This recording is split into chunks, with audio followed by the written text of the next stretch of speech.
With memories of both world wars and the Great Depression still fresh in their minds, the drafters of the Universal Declaration of Human Rights spelled out what cannot be done to human beings and what must be done for them. That was a statement from the introduction to a series of 30 articles, published to put each of the Declaration's 30 articles into perspective.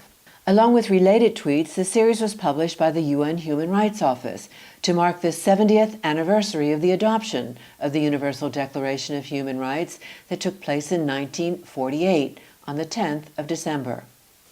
As we head into the new year, this report features a small sampling of extracts from that series to explore the enduring relevance of the Universal Declaration of Human Rights with an eye to today's challenges and the rising crescendo of voices expressing alarm that in many ways the world's heading back to the 1930s and the kind of mistakes the drafters of the Universal Declaration of Human Rights sought to prevent from ever being repeated.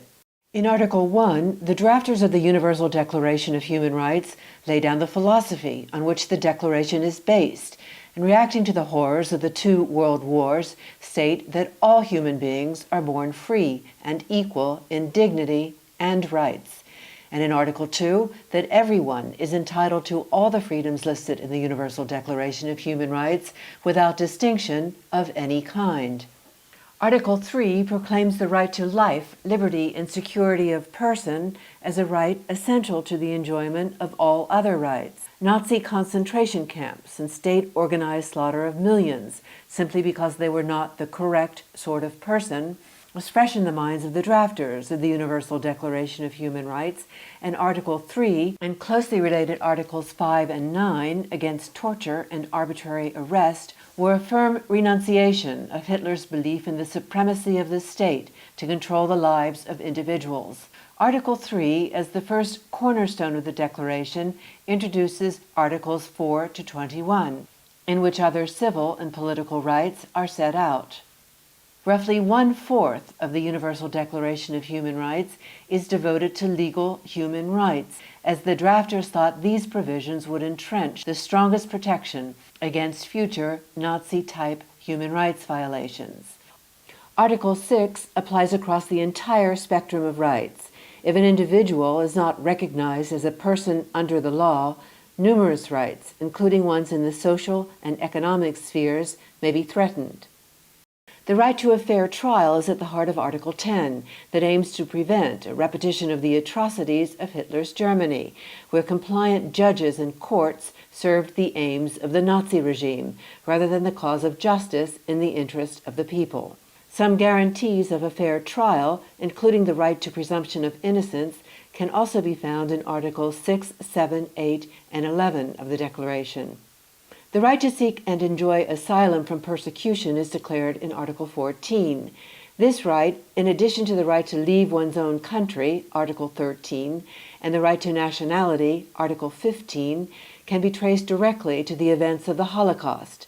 Many countries whose drafters worked on the Universal Declaration of Human Rights were acutely aware that they'd turned away Jewish refugees, likely condemning them to death. In addition, many Jews, Roma, and others hunted by the Nazis had been unable to leave Germany to save their lives. The drafting of Article 16 involved reconciling different worldviews and overcoming religious objections. World War II had just ended, and the communist bloc was critical of what it saw as U.S. restrictions on women's rights at the time.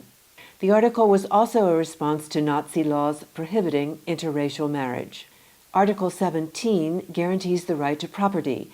This is yet another right included in reaction to the atrocities of the Holocaust, when property was confiscated from Jews and others, often to enrich Nazi officials.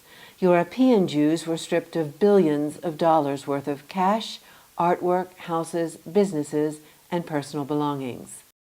Article 18 says we all have the right to our own beliefs, to have a religion, have no religion, or to change it. For its time, the Universal Declaration of Human Rights was very progressive in asserting that believers of all religions and secular beliefs should be able to live peacefully with their rights guaranteed by the state, while not presuming any national or state-sponsored religion. Under Article 19, freedom of expression is protected in most spheres, and you are entitled to hold any opinion, no matter how foul it may be. But you are not entitled to the expression of that opinion if it amounts to any advocacy of national, racial, or religious hatred that constitutes incitement to discrimination, hostility, or violence. The drafters of the Universal Declaration of Human Rights wrestled with the issue of how tolerant a tolerant society should be of people like Nazis and fascists, who themselves are intolerant. They were acutely conscious of the role played by the Nazi media and film industry in the creation of an environment that enabled the slaughter of 6 million Jews and other groups, such as the Roma and people with disabilities. After gaining power in 1933, the Nazis used a series of new laws and regulations to crush the independent media, substituting a rapid totalitarian propaganda machine in its place. Article 20, combined with Article 19's freedom of expression, together ensure the right to gather publicly or privately and collectively express, promote, pursue, and defend common interests. In 3 concise paragraphs, Article 21 outlines some of the fundamental principles of democracy. This article, in making core elements of democracy a fundamental human right, reflects the resounding statement in the preamble to the Universal Declaration of Human Rights that it is essential that human rights must be protected by rule of law, if man is not to be compelled to have recourse as a last resort to rebellion against tyranny and oppression. Fresh in the mind of the drafters of the Universal Declarations of Human Rights was the election of Adolf Hitler through democratic processes and his subsequent rejection of the very same processes as a foundation for the democratic state. Instead, he advanced the Führerprinzip, leader principle, based on the philosophy that the best, strongest, and brightest should rule the weaker and less pure. Such a leader would command total obedience from those under him, and he was above and therefore could totally disregard the rule of law. In this respect, like so many others, the Universal Declaration of Human Rights can be seen as a key part of the world's attempt to inoculate itself against any future would-be dictators. Article 22, the second cornerstone of the Declaration, introduces Articles 23 to 27, in which economic, social, and cultural rights, the rights to which everyone is entitled as a member of society, are set out.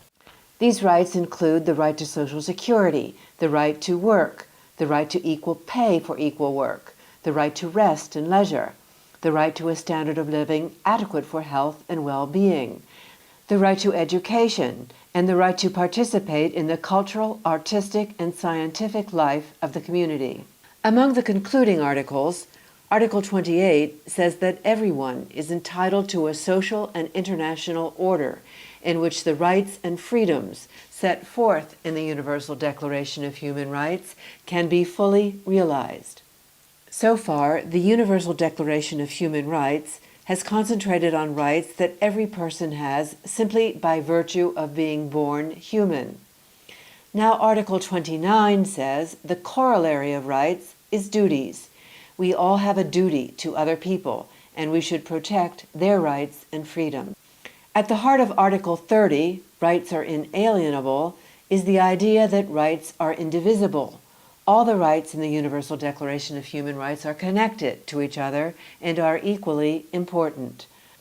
Article 30 has been called Limits on Tyrants.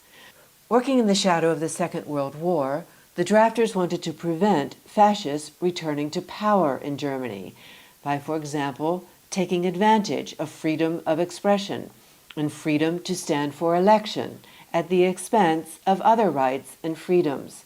They were acutely aware that many of the atrocities inflicted by the Nazi regime were based on an efficient legal system, but with laws that violated basic human rights. Drafters were looking for an international legal framework to guard against excesses of individual countries and to prevent another war or Holocaust.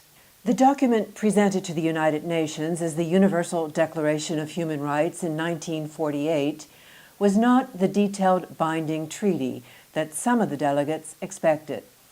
As a declaration, it was a statement of principles, with a notable absence of detailed legal formulas. Two documents representing binding international law flowing from the Universal Declaration of Human Rights were agreed 18 years later: the International Covenant on Civil and Political Rights and the International Covenant on Economic, Social, and Cultural Rights, which together with the Universal Declaration of Human Rights make up the International Bill of Human Rights. Provisions in the Universal Declaration of Human Rights were further elaborated by a number of other international instruments, including the Convention on the Elimination of All Forms of Discrimination Against Women, the Convention Against Torture and Other Cruel, Inhuman, or Degrading Treatment or Punishment, and the Convention on the Rights of the Child. All 193 UN member states subscribe to the Declaration, yet there is plenty of evidence that the Universal Declaration of Human Rights, as an attempt to set limits on power, has yet to live up to its promise. There is also plenty of evidence that it continues to inspire hope among the powerless.